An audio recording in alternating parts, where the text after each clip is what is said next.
জয় কৃষ্ণকালী মায়ের জয়, জয় সোনা মায়ের জয়। আজকে একটি নতুন ভিডিও নিয়ে চলে এলাম। ভিডিওটি সম্পূর্ণ দেখবে আর চ্যানেলটি সাবস্ক্রাইব করে রাখো। আগামী দিনে আরও অনেক নতুন নতুন ভিডিও আসবে এই চ্যানেলে, তো তোমরা ভিডিওটা দেখো এবং ভিডিওতে অবশ্যই একটা লাইক করে দিও। আজকে আমি বীরভূম জেলার বোলপুর থেকে 9 কিলোমিটার দূরে কোপাই নদীর তীরে শক্তিপীঠ কঙ্কালী তলা তন্ত্রচূড়া মতির মতে এটি 28 নম্বর সতীপীঠ। প্রাচীনকালে এই জায়গাটি কাঞ্চি নামেও প্রসিদ্ধ ছিল।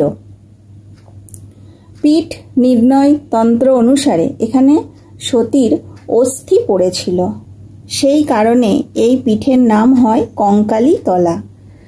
আবার ভারতচন্দ্রের অন্নদামঙ্গলে কাব্যগ্রন্থে লেখা রয়েছে এখানে সতীর কটিদেশ বা কোমরের অংশ পড়েছিল। তবে এই শক্তিপীঠ নিয়ে শাস্ত্র ও মানুষের মধ্যে মতৈক্য রয়েছে। এই শক্তিপীঠ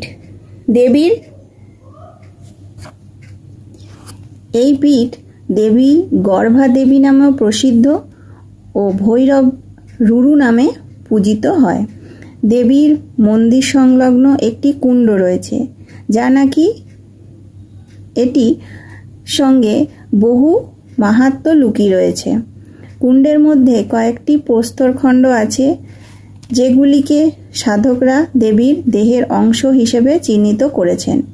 এই প্রস্তরখণ্ডগুলি 20 বছর অন্তর কুণ্ড থেকে তোলা হয়।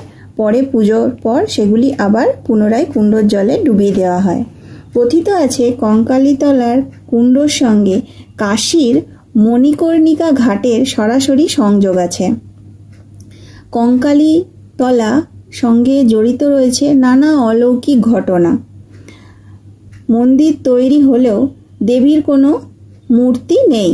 রয়েছে শ্মশানকালীর বড় বাঁধানো ছবি, যাকে দেবী রূপে পুজো করা হয়।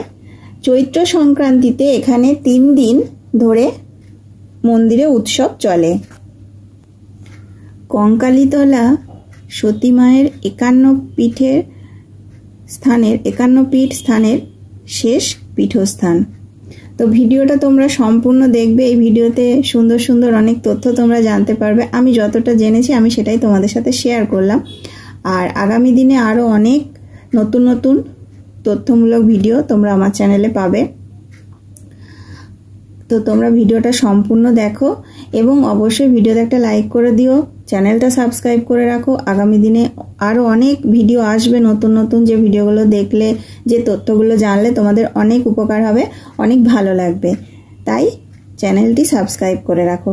ঠিক আছে, এই ভিডিওটা আমি এখানেই শেষ করছি। সবাই ভালো থেকো। নমস্কার।